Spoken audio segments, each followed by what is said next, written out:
MCD के करीब 7,000 कर्मचारियों के कॉन्ट्रैक्ट खत्म होने के मुद्दे को लेकर बीजेपी ने केजरीवाल सरकार पर हमला बोला है। बीजेपी के पार्षद ने आज इस मुद्दे को लेकर सिविक सेंटर पर प्रदर्शन भी किया है। बीजेपी ने आरोप लगाया कि आम आदमी पार्टी नगर निगम में सत्ता में जब से आई है तब से ही ना तो वो सदन चलाने दे रही है और ना ही किसी नियम का पालन कर रही है, ना ही प्रशासनिक काम अधिकारियों को करने दिए जा रही हैं। बीजेपी ने आरोप यह भी लगाया कि मेयर शैली ओबराय कठपुतली की तरह काम कर रही है। हमारे संवाददाता प्रणय शर्मा ने खास बातचीत की है बीजेपी पार्षद शिखा राय से और योगेश वर्मा से। कर्मचारियों के कॉन्ट्रैक्ट की बहाली को लेकर बीजेपी के पार्षदों ने आज सिविक सेंटर के बाहर धरना प्रदर्शन किया। उन्होंने मेयर से मुलाकात करने की कोशिश भी की है। हमारे साथ बीजेपी की वरिष्ठ नेता और पार्षद शिखा राय मौजूद हैं। शिखा जी, क्या आपकी मेयर से मुलाकात हो पाई है या नहीं, और क्या अभी स्थिति बनी हुई है? देखिए, मुलाकात तो इसलिए नहीं हो पाई है कि वो आज आई ही नहीं है ऑफिस में। शायद उनको ये सूचना जानकारी पहले से हो गई होगी कि हम यहाँ पर अपना जो है विरोध जताने के लिए बैठेंगे।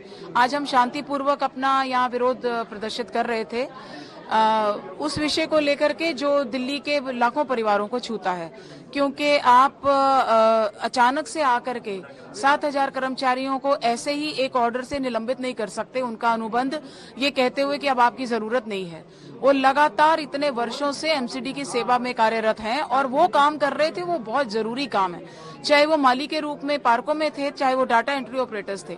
डीबीसी कर्मचारी जो लगातार इतने वर्षों से यहाँ पर, देखिए कोविड के समय में भी वो कर्मचारी अपनी जान को जोखिम में डाल करके गया। उसको प्राइज मिलने की बजाय आप उसको ये वो इनाम दे रहे हैं कि उसकी नौकरी को आप एक दिन की ब्रेक डाल रहे हैं।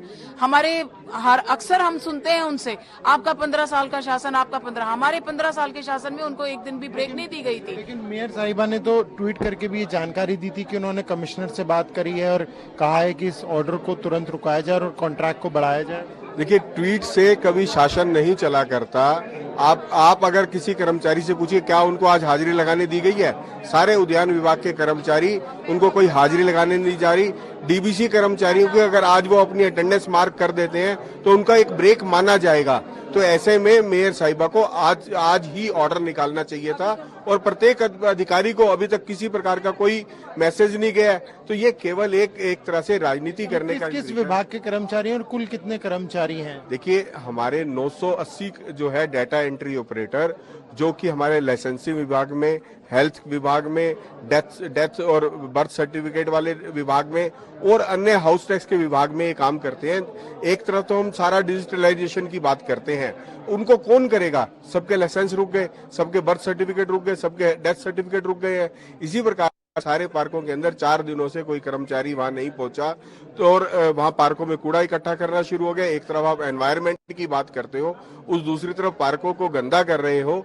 इसी प्रकार से डीबीसी कर्मचारी जो हमारे थे, आज एक तरफ डेंगू का प्रकोप छाने की दिल्ली के अंदर एक आशंका छाई हुई है, साथ साथ कोरोना की भी जिस प्रकार से केसेस बढ़ रहे हैं, तो उसमें डीबीसी कर्मचारी का बहुत बड़ा योगदान था।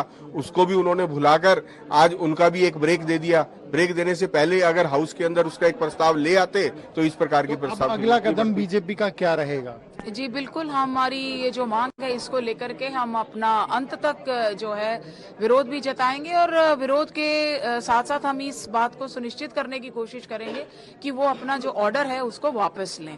और लिखित ऑर्डर अगर निलंबन का निकाला है, डिसकंटिन्यूएशन का, तो फिर लिखित ही ऑर्डर होना चाहिए ना। खाकरी खोली जो खोखली इनकी बातें हैं, वो तो इनके मुखिया केजरीवाल जी बहुत कुछ कहते हैं अपने प्रेस स्टेटमेंट्स में भी ऐसा कुछ बोल जाते हैं। अभी भी कल बोला उन्होंने कि हमने 7 लाख लोग को नौकरियां दे दी। तो उनके बोलने से तो कोई विश्वास हमारा है ही नहीं है बोलने के ऊपर, जब तक कि कोई लिखित ऑर्डर नहीं मिल जाता। बीजेपी का साफ कहना है कि जब तक लिखित आदेश मेयर की तरफ से पारित नहीं किए जाएंगे तब तक उनका विरोध सरकार के खिलाफ जारी रहेगा। कैमरा पर्सन पवन के साथ प्रणय शर्मा, टोटल टीवी, दिल्ली।